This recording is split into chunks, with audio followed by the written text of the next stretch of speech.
Well, trying to something a little bit different today as I'm losing daylight. I'm out here on my evening walk and figure I'll do a book review for Wizard and Glass by Stephen King.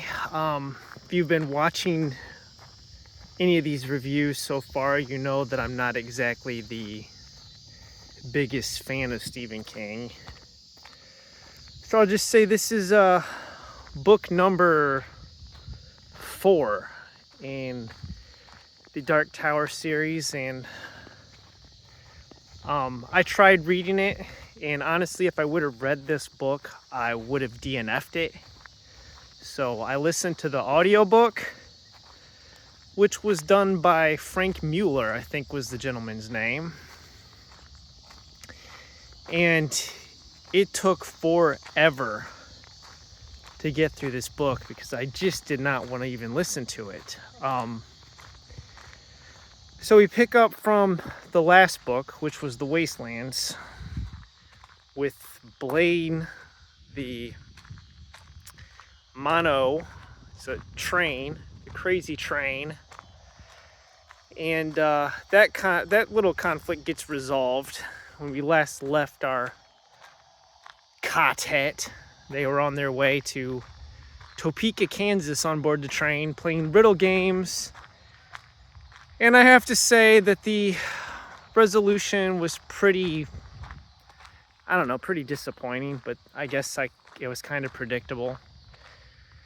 But they end up at Kansas, and this is where I thought that the book had something interesting, where they wound up in the Stand, essentially, in the aftermath of Captain Trips.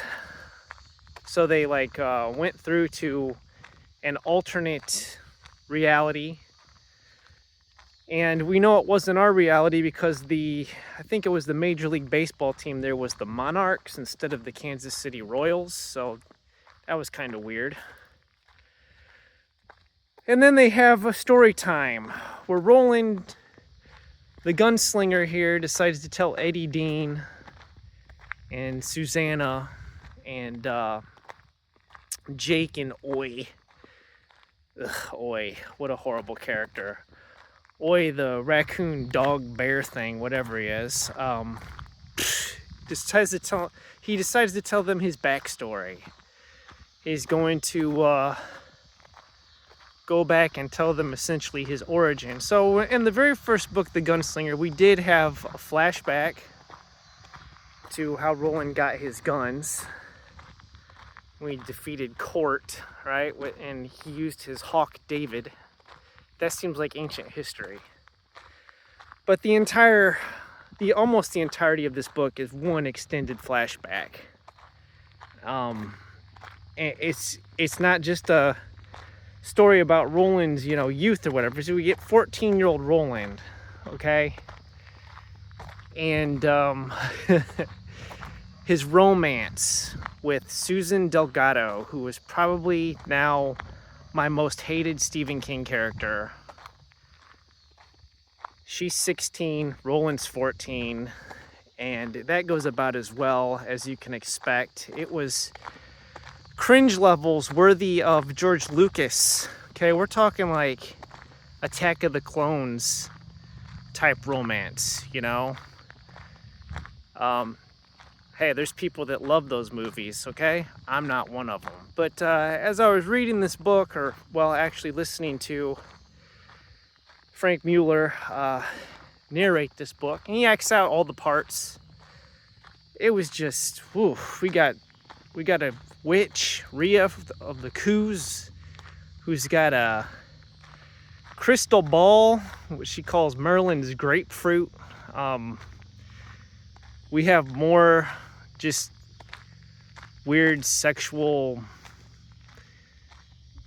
all the stuff you expect from Stephen King, okay? Because essentially this girl, Susan Delgado, is to be the concubine of the mayor of this town, and I don't know. Roland's there, he rides in with his buddies, Elaine,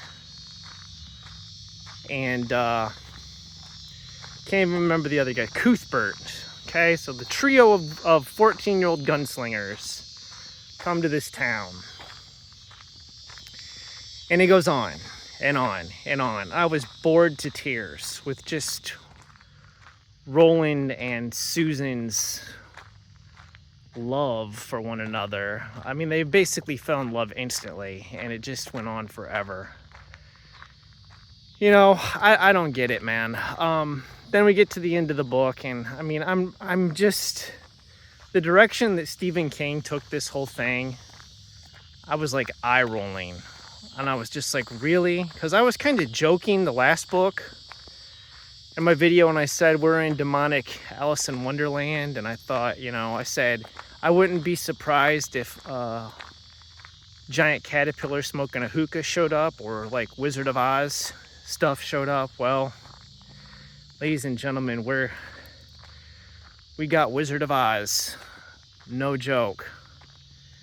We have the Wizard of Oz. I'm not even making this up. And I was just like, are you serious? Are you serious, bro? So, yeah, Roland's backstory, you know, I complained about the character that we didn't really know anything about him, and honestly, after this, I think maybe it would have been better had we not. All I could think of was Patton Oswalt when he made fun of the George Lucas's, you know, prequels, and he was talking about, you know, if he talked to George Lucas back in like the early 90s, I'd be like, George Lucas is telling him, hey, I'm making a new Star Wars movie. I'm going to make the prequels. Oh, yes, awesome. He says, you like Darth Vader? I love Darth Vader. Yeah, well, in this new movie, you get to see him as a little kid. Wait, what? Like, is he, like, killing people with his mind? Is he evil, like in The Omen? No, his mom dies, or he gets taken away from his mom, and then he's sad. That sounds terrible. You know, and that whole joke sequence goes on where basically he's like, hey, you like Boba Fett? Love Boba Fett. And he's all like, well, in the second movie, you get to see him as a little kid. Wait, is he like shooting people with his helmet and whatnot? No, his dad gets killed and then he's sad. Yeah, that's pretty much Roland's backstory. I mean, it's just, people told me they cried when they read this book. I felt nothing. I'm now basically reading these books out of sheer hatred. So yeah, I'm basically doing this for the sake of all the people who have been duped into reading these books by all the book reviewers on YouTube, who have praised the Dark Tower series and said it's one of the greatest fantasy series of all times. It's abysmal. It's awful.